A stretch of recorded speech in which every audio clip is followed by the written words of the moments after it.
What is up, guys? This is Andrew Ramirez from FMW, and today we're here to talk about me and pretty much what is going on in my life and what insights can we grab from that. So I'm just gonna start out and explain currently what's going on, and then backtrack a little on what caused that and what insights we can gain from that, and a nice little video to summarize all of it and just a nice recap that I found.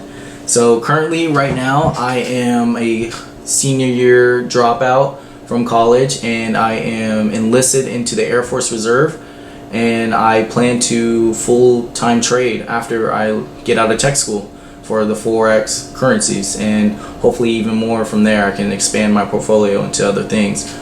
But what I want to focus on is the reason why I dropped out, because that's a huge decision, especially at my senior year.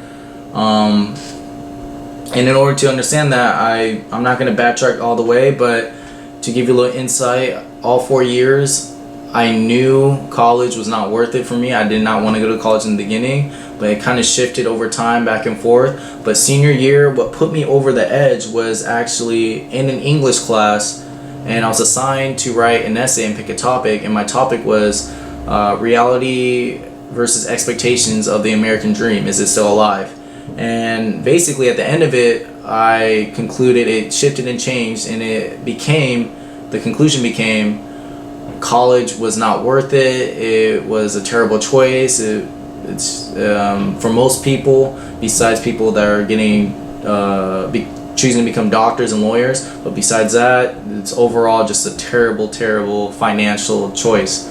And yeah, that was the main reason that actually gave me a pair to actually drop out. And yeah, I dropped out my senior year. And what I want to focus on is that what happened after. And basically, once I went public in my social circles, I basically got a lot of backlash. I got a lot of doubt. I was told I wasn't gonna make it. I was told that I'm stupid, I'm a bum. I was told a lot of stupid. It came from, and it's surprising, all of these things came from my sisters, my mom, my uncle, my cousin, my co-workers, just almost everyone. Only one person actually believed in me, and it was from the person I least expected to come from, was a high school director for a private school, and he sat down and actually asked me what my plans were and why am I dropping out and all these things. And after everything, me giving the whole spiel, he saw what I saw, and he was like, you know what, I know a lot of successful people who don't go to college, and I know a lot of successful that do, and you might just be one of those people that just doesn't need college. And he said, yeah, go for it and pursue what you gotta do what you gotta do, basically. And it was only one person, and I never expected it to come from that person. But anyways, what I'm trying to say is, why did it take me so long to drop out? It took me my senior year, and what the reason was, looking at it after some deep thinking, was that it all led back to me. It was me being afraid of, one, for myself, of not knowing what's gonna happen, uncertainty, and two, of society and their uncertainty of me, not of the uncertainty. It was a little subcategory, right?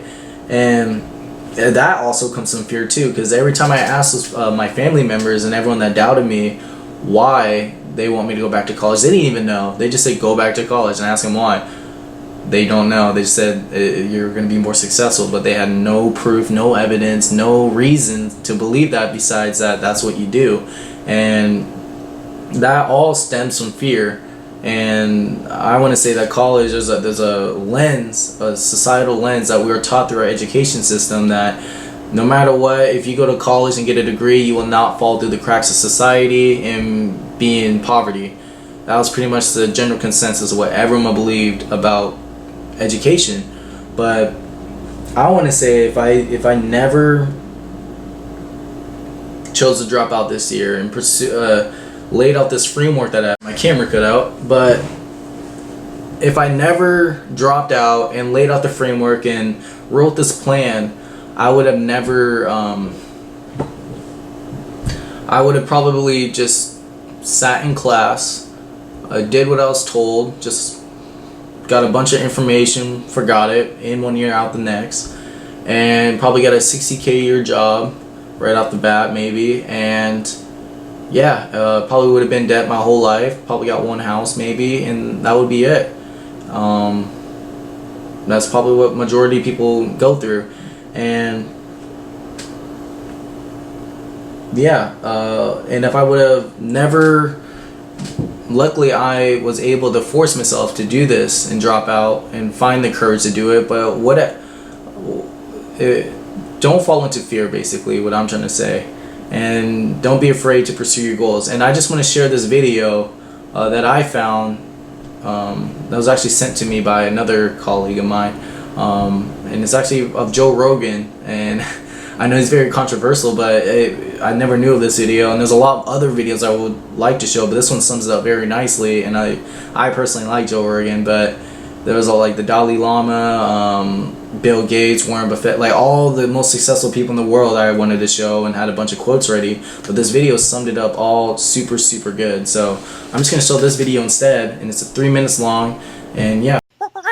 The Joe Rogan Experience. Well, it's like the Pink Floyd line, you know, living life of quiet desperation. I mean, that just terrifies me. Well, that's the Rose quote, that most men live lives of quiet desperation. It's one of my favorite quotes ever because it's true. And I've been that guy. Oh my God. You're just in this world where you just can't wait to just run away. And how do people get stuck there? How do you think they get stuck there? Bills. Bills, like financial bills? Mm-hmm. Right? Yeah. That's Bills and commitment. You have an apartment you have to pay for. You have a car you leased. You have a wife that you have to feed. You have a child you have to raise. You have to... Yeah.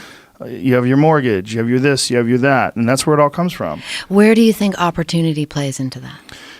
Well, the opportunity takes place usually when you're young and you don't have any responsibility. That's when you have your options. Well, your options are severely limited the more you gather responsibilities.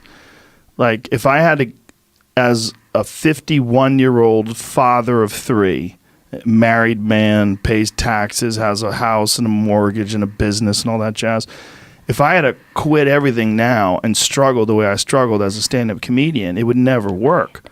But the only way I could be this person now is if I took that chance when I was 21, when I was dead broke and had my cars repossessed and all that stuff. That's the only way you ever get where you want to go. You have to take a path that's dangerous. And most people want to take the safe path. And the safe path leaves you stuck in quiet desperation. Almost every time. It's hell. It's hell. You're selling insurance or some other shit that you care zero about. But can people just make that change? I mean, yes, look, you can, I believe they but can. you have to plan it out. The way you can change is you have to put aside enough money to give yourself a window. And then you have to have a plan, and you have to spend all your waking hours outside of whatever shit job you do planning your escape. And you have to come to the realization very clearly that you fucked up and you got yourself stuck. So whatever you're doing, you have to do it like your life depends on it. And whether it is you're trying to be an author and if you're gonna try to be an author and you're working 8 hours a day plus commuting plus family responsibilities or whatever else you have, whatever time that you have to attack like you're trying to save the world. You're trying to save your life. You don't want to drown. That 1.5 hours a day that you have to write, God damn, you better be caffeinated and motivated. You got to go. You got to get after it. And you got to have discipline. Most people don't have those things. Most people don't understand what it's like to really go for something. And to know that the consequences of not doing that are horrific. Then you're desperate and you're quiet. But I do think there is something to be said for fate and circumstance. Sure. And I always write, I mean, people in these military environments that I write about and in these intelligence world environments, fate and circumstance plays a big part because they too can even get complacent, you know? Mm-hmm. But when your life is on the line, right? A lot of times they have these experiences where they're like, I must change. And that's what I find really interesting Yeah. in people. You know? Sure. Desperation.